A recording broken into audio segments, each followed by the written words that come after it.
बिस्मिल्लाहिर्रहमानिर्रहीम, अस्सलाम वालेकुम। स्पोर्ट्स मैगजीन के साथ हाजिर हैं। एशिया कप का फाइनल इतवार को भारत और श्रीलंका के दरमियान खेला जाएगा। गुज़िश्ता शब एक कांटेदार मुकाबले में श्रीलंका ने पाकिस्तान को 2 विकेटों से हरा दिया। अच्छा मैच हुआ, लेकिन जो तवक्कुआत हमें पाकिस्तान की टीम से थी वो पूरी नहीं हुई। बाय ऑल मीन्स ये काफी हद तक डिसअपॉइंटिंग इवेंट रहा पाकिस्तान के लिए। पाकिस्तान की टीम के जो सिलेक्शन थी वो कैसी रही, पाकिस्तान ने ओवरऑल कैसा परफॉर्म किया, और जो 2 फाइनलिस्ट हैं ये किस तरीके से पहुंचे हैं, इनका मुकाबला कैसा होगा इतवार के रोज, इसके बारे में हम बात करेंगे साबिक टेस्ट क्रिकेटर जनाब शफीक अहमद से। अस्सलाम वालेकुम जनाब। वालेकुम अस्सलाम राजा साहब। कल तो एक क्लोज फिनिश था 252 एंड फिर आखिरी लम्हात में ज़ाहिर है कि कोशिश के बावजूद पाकिस्तान ने चेंजेस भी की, पाकिस्तान जीत नहीं सका, और फिर लोकल सपोर्ट भी थी। फिर श्रीलंका एक डिसिप्लिन टीम है, इस इवेंट में उन्होंने बड़ी अच्छी परफॉर्मेंस दी है। तो बताइए कि जिस तरीके से पाकिस्तान फाइनल की दौड़ से बाहर हुआ है, इसके वर्ल्ड कप से पहले कोई टीम पर साथ पड़ेंगे? जी राजा साहब, बड़ा अहम टूर्नामेंट था वर्ल्ड कप के लिए। डेफिनेटली बहुत गहरे असरात हैं इस सारे टूर्नामेंट में परफॉर्मेंस के लिहाज से। देखें, चीज ये है कि कल के मैच का थोड़ा सा अगर जिक्र करते हैं तो बहुत श्रीलंका के जो स्पिन अटैक है वो इसमें कोई शक नहीं कि बहुत उनका बहुत अच्छा लिमिटेड फॉर्म ऑफ क्रिकेट में बड़े मुश्किल हालात में बैट्समैनों ने बड़े ही दौर के बाद बड़ा अच्छा टोटल दिया 252 और 42 ओवर्स में। ये समझ लें कि 50 ओवर में अगर कहें तो ये 300 का टोटल था।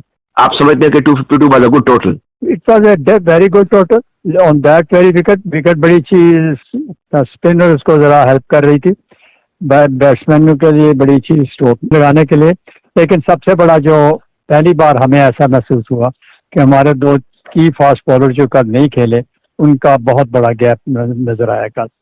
उनका अगर वो होते तो डेफिनेटली सिचुएशन डिफरेंट होती, क्योंकि स्पिनर्स को हेल्प कर रही थी विकेट। रिजवान ने मतलब के लिमिटेड नेचुरल टैलेंट होने के बावजूद उसने अपनी ग्रिट, अपनी डिटर्मिनेशन और फाइटिंग स्पिरिट से इतना अच्छा खेले कि पाकिस्तान को एक बड़ा अच्छा टोटल फ्राहम करने में कामयाब हुआ। लेकिन चूंकि डिफेंड करना था स्पिनर्स ने, मैं दुख से कहता हूँ, ठीक है, स्पिनर्स जितने भी बेस्ट अवेलेबल थे वो गए, लेकिन हमारा इंटरनेशनल लेवल पे कम्पीट करने के लिए हमारा स्पिन अटैक काफी वीक है, इसमें कोई शक नहीं।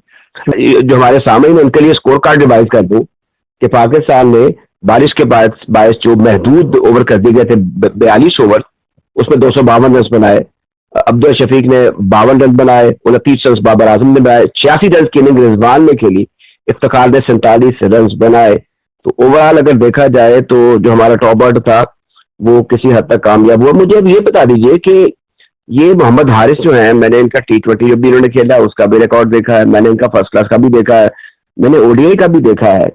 अगर देखा जाए तो मैं अब उसमें आपको क्या बताऊं कि ODI 4 मैच खेल कर इनका 17 हाईएस्ट है, T20 9 मैच खेल के 31 हाईएस्ट है, फर्स्ट क्लास में 6 मैच खेल के 52 इनका ज्यादा से ज्यादा स्कोर है। ना ये विकेट कीपर है, ना ये बॉलर है, बैट्समैन अभी यंगस्टर है। जरा बताइए मुझे। हम थोड़ा सा मैचेस हार गए हैं तो ज्यादा गुस्से में हैं। नहीं, सुबह भी मैंने कल सुबह बात थी, मैच शुरू होने से पहले भी बात की थी एक जगह पर। हाँ बिल्कुल ठीक कह रहे हैं आप। देखिए, मैं आपको अर्ज करूं कि हमें आदत है कि हमें कोई प्लेयर मिले बना बनाया 100% बिल्कुल हर किस्म के फ्लॉ से पाक और बड़ा जबरदस्त, आते ही वो तबाहियां मचा दे। ऐसा नहीं होता। मैं समझता हूँ उसमें एक टैलेंट है बहुत ज्यादा, लेकिन उस टैलेंट को थोड़ा सा निखारने की जरूरत है, कंट्रोल्ड एग्रेशन की जरूरत है उसको। अब he can hit A ball, बहुत अच्छा इम्प्रोवाइज करता है, लेकिन उसको अभी तक इस चीज का एहसास नहीं हुआ किस बॉल को किस वक्त मारना है और कैसे मारना है, टीम की सिचुएशन क्या है, पिच की कंडीशन क्या है, और हमारी टीम को इस वक्त जरूरत क्या है। वो इन चीजों से बिल्कुल अभी नाशना और जाता अपने केयर फ्री शॉट मारना शुरू कर देता है, और वहां पे ऊंची शॉट मारा जहाँ पे बाउंड्री लाइन पे फील्डर भी खड़ा हो।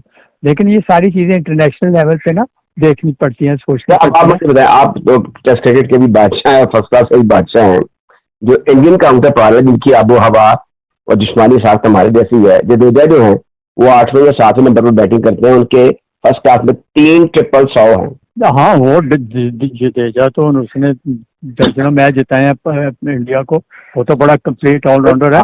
लेकिन ये तो है ना, नहीं लेकिन आने से पहले वो फर्स्ट क्लास में उसकी 3 ट्रिपल सेंचुरी है और वो सर 8वें नंबर पर बैटिंग करता है। देखिए आप अपने इस प्लेयर को जडेजा के साथ तो ना मिलाए ना, बात कहाँ से कहाँ चली गई। वो विकेट कीपर बैट्समैन है, वो लेफ्ट आर्म स्पिनर और बैट्समैन है, उनका उसका इससे क्या ताल्लुक है। लेकिन चीज ये है वो तो बहुत उनका की प्लेयर है, बड़ा जबरदस्त टेस्ट क्रिकेट में भी, वनडे में भी, T20 में, तमाम फॉर्म्स ऑफ क्रिकेट में वो बहुत अच्छा परफॉर्म कर रहा है, इसमें कोई शक नहीं। देखिए इंडिया की टीम, इसमें कोई शक नहीं है, हमसे बहुत बेहतर थी। स्पिन अटैक में, फास्ट बॉलिंग में, top order batting, lower order batting, fielding, तमाम में मैं देख रहा हूँ कि मुझे वो वर्ल्ड कप में डेफिनेटली लास्ट 4 में तो बड़े आराम से नजर आ रहे हैं, इसमें कोई शक नहीं। शफीक साहब, जाहिर है कि वहां पे जो लोग हैं वो प्रोफेशनल्स हैं, माहौल को समझते हैं, आपस में खेल रहे हैं, 11 उनको बेहतरीन बनानी आती है टीम। पहले जो 11 इनका ऐलान किया गया था, बाद में वो तब्दील कर दिए गए। जैसे अब टीम में शामिल थे सऊद शकील, वो बाहर हो गए, फिर एक दो तब्दीलियों से फखर जमान को दोबारा फिर प्रजेस्ट कर लिया गया। ये समझ में नहीं बात आई कि ऐसा इन्होंने क्यों किया। तो ये चीजें कुछ ऐसी, हारिस जो है वह के वो भी टीम का ऐसा पहले भी थे अब भी थे, लेकिन ये जो तब्दीलियां पहले की गई थी, 5 तब्दीलियां की गई थी, वो फिर फखर जमान समेत वो फिर दोबारा फिर उसको उनको रिवर्स कर दिया गया। राजा साहब, जब टीम हारती है ना तो खामियां खुद ब खुद उभर आती हैं और कुछ अपना ज़हन भी कहता है कि ये गलत हुआ। बाद मैच होने के बाद बड़ा आसान होता है क्रिटिसाइज करना भी और ये सारा। देखें मैंने आपसे अर्ज की ना कि वहां पे ज्यादातर स्पिनर्स का डोमिनेशन थी तमाम मैचेस में। जिन टीमों के स्पिनर्स अच्छे थे उन्होंने बहुत अच्छा तरीके से मैचेस जीते अपने। बार बार अगर कहें तो हमारे स्पिनर्स अगर सुनेंगे तो वो उनको शायद अच्छा ना लगे। हमारे स्पिनर्स को मेहनत करने की जरूरत है, इस डिपार्टमेंट पे बहुत ज्यादा वर्क करने की जरूरत है इंटरनेशनल लेवल पे। देखो T20 और चीज है, उसमें 4 ओवर करते हैं, हमारा मारी में दाल में कहीं ना कहीं आउट हो जाता है बंदा। कल नवाज ने 7 ओवर में 26 रन दिए तो बड़ी कफायती बॉलिंग की उन्होंने, जबकि शादाब बस अगेन 9 ओवर में 55 रन, वो एक्सपेंसिव थे, फुल टॉस भी करते थे, 1 2 3 4 डॉट बॉल करने के बाद एक फुल टॉस है, अपने पाँव में गेंद फेंक देते थे। तो चीजें भी हमने देखी नहीं, शादाब ताल्लुक नहीं है। शादाब का बॉलिंग का लेवल जो पहले से बहुत नीचे चला गया, इसमें कोई शक नहीं। वो शुरू में बहुत अच्छे थे और लूज बॉल नहीं देते थे जो अब उनको दे रहे हैं। लेकिन उसके साथ एक नवाज वगैरह जो है ये सिर्फ स्कोर ही रोकना नहीं है, आपको बैट्समैन को आउट भी करना है और बॉल को स्पिन भी करना। नवाज का इतना विशिष्ट बॉल स्पिन नहीं हो रहा, उनके स्पिनर्स का देखा बॉल कितना स्पिन हो रहा था, बहुत टर्न हो रहा था। हमारे पास टर्न करने वाले बॉलर्स नहीं है नहीं। ये बस और नसीम शाह और दूसरा फास्ट बॉलर के ना होने से बड़ा फर्क पड़ा, काफी फर्क पड़ा। 12 कोई बात नहीं, एक आई ओपनर है, वर्ल्ड कप के लिए आपको तैयारी करने का ज्यादा बेहतर मौका मिलेगा कि क्या हमारे कहाँ पे वर्क करना है, किस डिपार्टमेंट को स्ट्रॉन्ग करना है और अभी से उस पर काम शुरू कर दिया जाए। अच्छा, वैसे मेरी ये सोच है कि जैसे बिल्ला शफीक को कल मौका दिया गया, इनको पहले मौका दिया जाना चाहिए था। जैसे मैं आपसे बार बार ये सवाल उठाया था, अगर फखर जमान 5 6 7 इनिंग्स वनडे में नहीं, अब उनकी परफॉर्मेंस तसल्ली बख्श नहीं है, तो उनको अब हमें आराम करवाने का, अभी जो हमारे कप्तान है, बड़ी अच्छी बात है कि वो पूरा मौका देते नहीं, जितने मौके भी होने चाहिए कि आप रीइंफोर्स करते जा रहे हैं, फेलियर को रीइंफोर्स करते चले जा रहे हैं। कल पता नहीं कहे तब्दीलियां हो गया, बिल्ला शफीक ने आकर एक अच्छी परफॉर्मेंस दी। तब्दीलियां करने के हवाले से कल्चर होना चाहिए, क्या ख्याल है आपका? बिल्कुल होना चाहिए। देखे हम यहाँ बैठे अभी तक बीच की बात का नहीं मालूम कि टीम जो एक दिन पहले अनाउंस हुई थी उसमें दो जो चेंजेस हुई हैं वो क्यों हुई हैं। फखर जमान पहले टीम में नहीं था वो, और हो सकता है मामूल को कोई इंजरी हो या तबीयत ठीक ना हो, किसी फिटनेस प्रॉब्लम हो, तो उसकी वजह से एट द 11th आवर उसको फर्रुख को फिर खिलाना पड़ गया, वरना फर्रुख उस टीम में नहीं था। नहीं, मुझे ये बताएं सर कि इसमें जो काफी देर से बाद बैठे हुए सऊद शकील, वो कहीं ऊपर नीचे हो सकते थे इन प्लेस ऑफ फखर जमान? और देखें मेरी बात सुने, ये बड़ा एक बड़ा आम सा फिनोमिना है कि जो जब आप मैच हार जाते हैं ना तो जो बाहर बैठे होते हैं ना वो वैसे प्लेयर बन जाते हैं, उनकी वैल्यू बढ़ जाती है बहुत। ऐसी बात कोई नहीं। Saud Shakeel no doubt very good test player, very मतलब अच्छा प्रोमिनेंट प्लेयर है, आने उसका फिर से बड़ा ब्राइट है।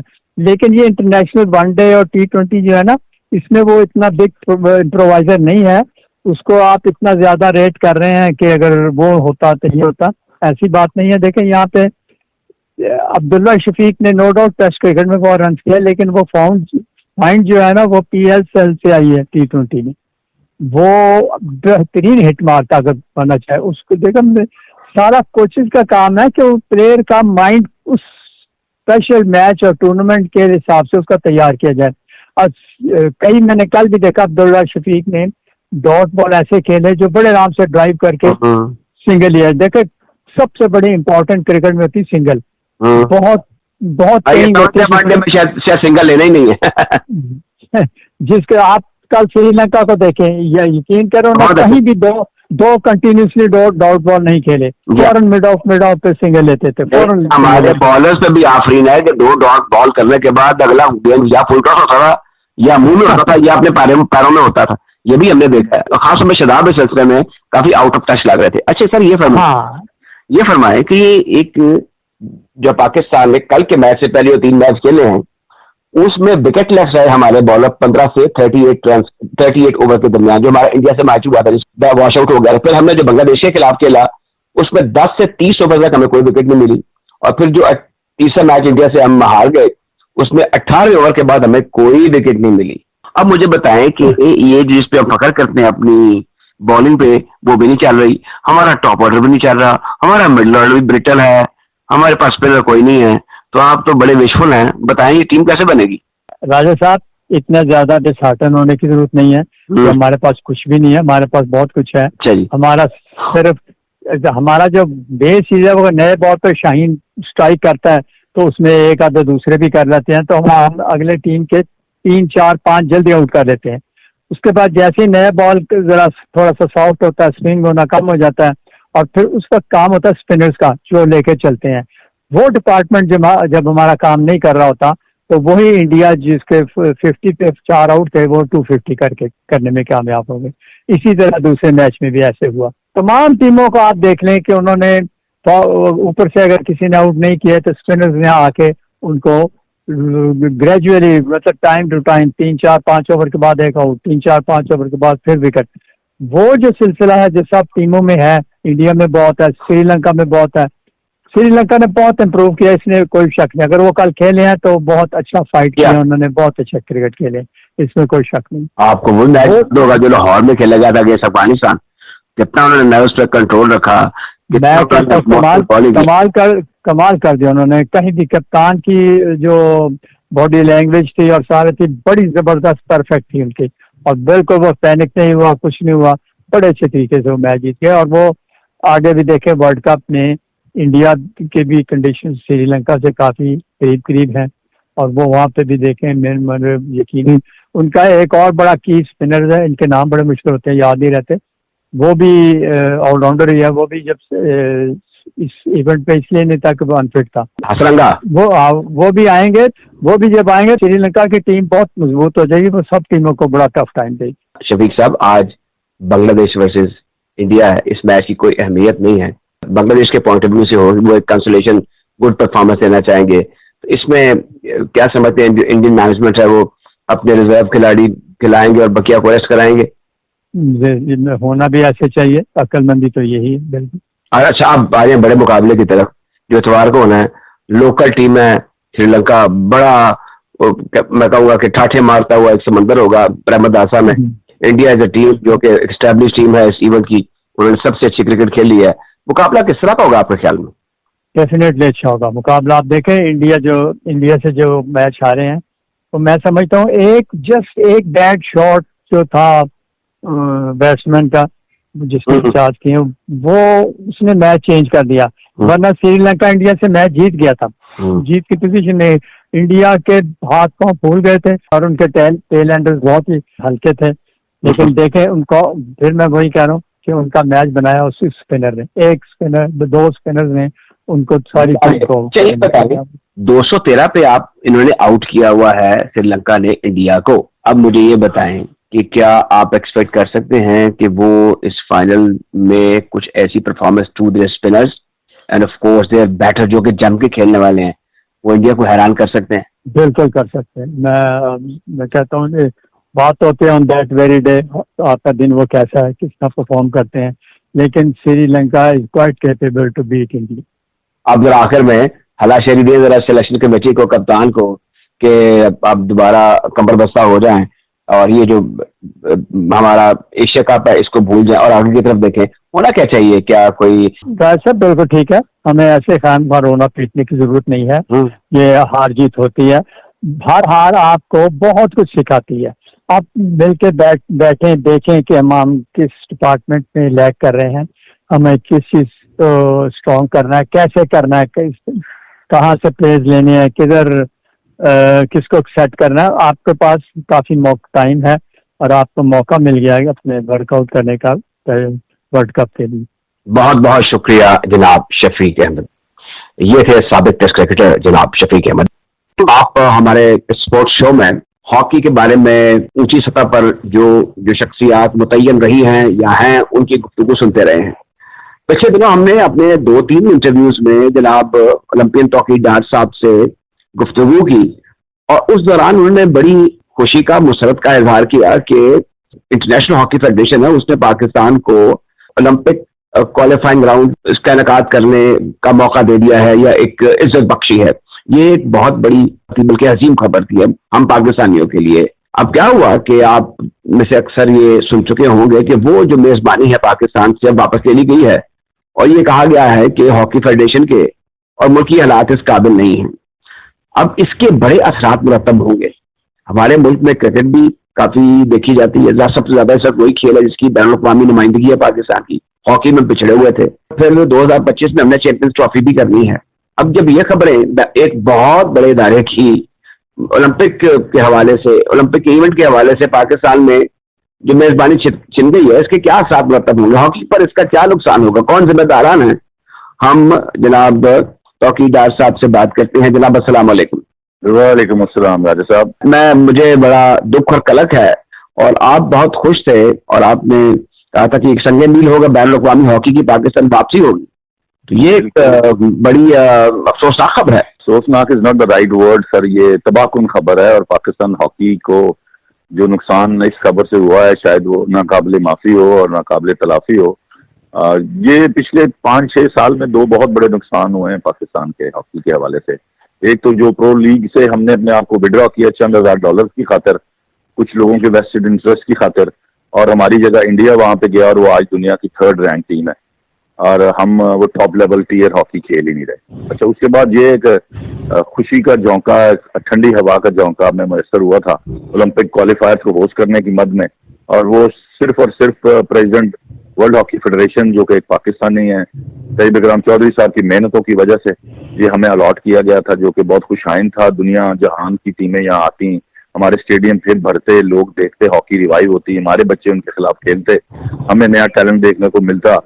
लेकिन हमारे मुल्क के हालात, हमारे पाकिस्तान हॉकी फेडरेशन के हालात और हमारे फाइनेंशियल हालात जो हैं फेडरेशन के, और जो इस वक्त पाकिस्तान स्पोर्ट्स बोर्ड और पाकिस्तान हॉकी फेडरेशन की आपस में रस्साकशी है, उसकी वजह से जनाब वेरी राइटली उन्होंने जी हमसे वापस ले लिया है, बिकॉज हम इस काबिल ही नहीं है। हम, आप देखें ना, हमारे मुल्क में हम क्रिकेट का एशिया कप हम होस्ट नहीं कर सकते, ठीक है सर, और अब रहेगी हॉकी तो बेचारी किसी गिनती में नहीं आती है स्पोर्ट्स इन पाकिस्तान, और उसमें किसी ने हम पे मेहरबानी की थी, हम उसको भी डाइजेस्ट नहीं कर सके। हमने कहा यार ये आपने हमारे साथ क्या कर दिया, हम इस काबिल ही नहीं है सके। और हमें 30 अगस्त तक मेरा ख्याल है 15 मिलियन जमा कराने थे FIH की किटी में, जो हम नहीं करा सके क्योंकि PHF के फंड्स जो हैं वो फ्रीज हैं। PHF के अपने मामला अंडर स्क्रूटनी है, कांग्रेस का इजलास था, वहाँ हुल्लड़बाजी हुई है, वो उन्हें नहीं दिया। ये एक गिरती हुई दीवार थी, मतलब उसको एक और धक्का मिला हॉकी को पाकिस्तान की। सर मेरे ख्याल में वो जैसे वो ख्वाजा आसिफ का कहते हैं, कोई शर्म होती है, कोई हया होती है, यानी वो कोई किसी में नहीं है, किसी को ये शर्म भी नहीं आ रही। सर ये छोटे इश्यूज है, हॉकी ये मैटर नहीं करते पावर कॉरिडोर में सर। ये आपके और मेरे लिए तो 5 मिनट के लिए मैटर कर रहे हैं, ये उन लोगों के लिए मैटर नहीं करते सर। कोई है यहाँ पर मीडिया के बेतहाशा चैनल हैं जो इसको एक कंपेन बनाए, जो बड़े चैनल अभी बड़े नहीं भी हैं। कौन से चैनल की बात करते हैं?